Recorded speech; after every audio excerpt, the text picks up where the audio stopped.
Halaka, ito na nga po mga kababayan, nakakatuwa talaga no, naisipin na kung saan mga kababayan tinapatan na mga pro BBM no, itong mga anti-Marcos no. Nako, napasugod sila dito mga kababayan ko. Ayan na po yung kanilang banner, talagang pumupula no. Solo for BBM no, Muslim Metro Manila solid BBM. Nako mga ka-BBM natin dyan, ayan na, kahit kaunti lang sila pero pinakita nila mga kababayan itong community ng Muslim no sa Manila ay talagang sumugod rito no sa sa kahabaan ng rekto sa may harap ng Malacanang, na kung saan mga kababayan ko na talagang tinataas nila itong mga banner na kanilang hawak mga kababayan na solo for BBM no, yun, Muslim Metro Manila solid BBM movement no, yan, unity bansang movement mo mga kababayan ayan grabe. Mga Muslim yan mga ka-BBM natin, talagang tinapatan no, tinapatan no, talagang tinapatan itong mga rallyista na mga antay. Nako po mga kababayan, ganyan katatapang ang mga solid BBM, grabe no, nakakatuwa mga kababayan ano. So makikita talaga natin na talagang yung mga solid dyan ay handang lumabas, nananahimik lang yung mga yan, lalo na yung mga loyalista no. Makikita natin baka sa mga susunod na araw baka magsagawa rin ng mga rally yan ano? At talagang para protektahan ang Pangulong Bongbong Marcos. Barricade.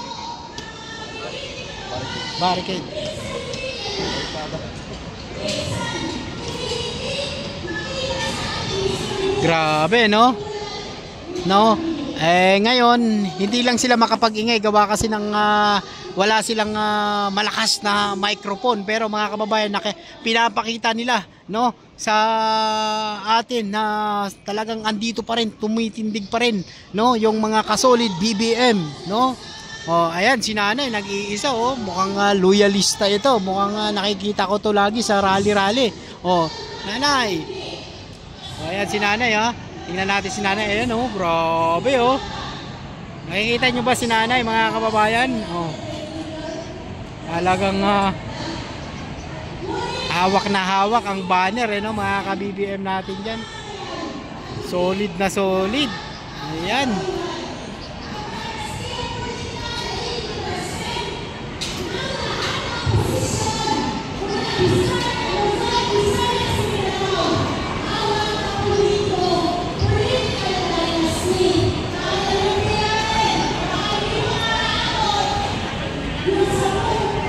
Nakakatuwa mga ka-BBM natin nakakatuwang ipakita ng mga solid BBM itong pagsuporta nila sa Pangulong Bongbong Marcos. Hindi lang pala anti-Marcos ang pumunta rito, kundi mga solid BBM rin para suportahan ang Pangulong Bongbong Marcos mga ka-BBM natin dyan. Ako po, bababa tayo mga ka-BBM natin bababa tayo at puntahan natin, dadaan tayo sa gate, tingnan natin kung ano nga ba ang kanilang panawagan din dito, dahil pumunta dito sila sa may Mendiola mga kababayan ko no. Tara, puntahan natin mga ka-BBM natin dyan makiraan muna tayo. Ayan, kung makikita natin andyan yung ating mga kapulisan, full force talaga sila at nagbabantay ng seguridad. Kung makikita natin no ay bantay sarado talaga dito no. Yan. Yan, kung makikita natin, ayan yung gate dito. Yan.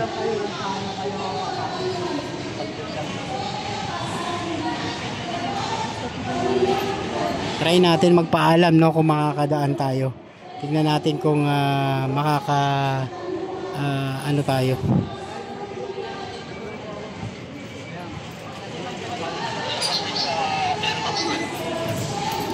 Sir, daan lang po ako, sir. Thank you.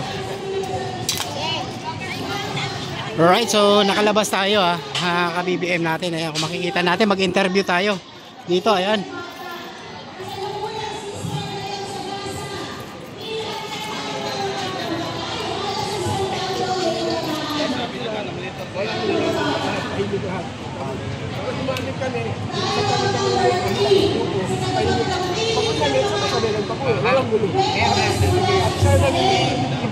Neto na. Neto. Ako neto. Nagtatapat kayo, sobrang lapit. Diba? Tapos, Bisa na ako. Ikaw? Ikaw bisa na? May neto. Pinakusap niya rin yung kakausapin. Sige pa. Matanggal na lang po yung face. Oh, yung mga solid BBM pala to, no? Ayan. Interviewin natin si Nanay. Talagang ano to? Ito, solid BBM to. Nay, bakit kayo pumunta rito, mga solid BBM? Talagang BBM pa rin kami. Oo. Kasi si BBM walang gulo. Tahimik siya. Mabait si BBM. Alam mo, balik probinsya sa kanya yung walang gutom sa kanya. Malasakit ngayon sa kanya na yon. DSWD, sa kanya na rin, sa kanya din yun. Pero ngayon, DSWD nawala ng yung pundo. Doon sila sa nagpunta sa Malacanang, naghingi pa rin sila ng tulong. Si BBM pabahay sa kanyang bunyan. Maraming proyekto. Alam mo, hindi si BBM na naniniwa. Kasi bago ilabas ang pera, may nag-uusapan yan. Yun, naniniwala ba kayo na kurakot daw si BBM? Hindi, mabait si BBM. Alam mo, si BBM, hindi ako naniniwala na siya ay, salot. Talaga si BBM, mabait talaga siya. Mabait. May pangyayari. Loyalista kayo, Nanay? Loyalista kayo? Sulok-sulok, talaga ako. Dito talaga ako. Ayun, BBM talaga. Taga saan kayo, Nanay? Ako dati dito, pero... Ngayon, nasaan po kayo? Cubao. Cubao. Ako ngayon, Mga Muslim po kayo? Mga Muslim din kayo? Dati asawa ko Muslim, pero namatay na. Ah. Nasa ko, Luton ngayon. Ah, Maganda okay. ang Maynila kasi may ayuda lagi. Oh. Maraming tumutulong. Si Isko Moreno. Oo, maraming, pero pa rin ako, Cubao. Pero gusto ko transfer sa, dyan sa Maynila kasi, yung may pension na siguro. Pero, ngayon sa Cubao kasi wala pang pension. Nahihirap ako. Nay, pero ano po ang inyong panawagan sa ating mga solid na sumusuporta sa ating Pangulong Bongbong Marcos? Sana dito na lang sila kay BBM para tahimik sila. Walang gulo para matapos na ang lahat. Kami sumama sa ganito dahil para sa katahimikan, para sa nakikiramay kami kay Andres Bonifacio. Kami pumarito talaga para sa Kapayapaan. kapayapaan ng bayan. Dito na lang sila mag-antay na lang matapos ang yung presidente.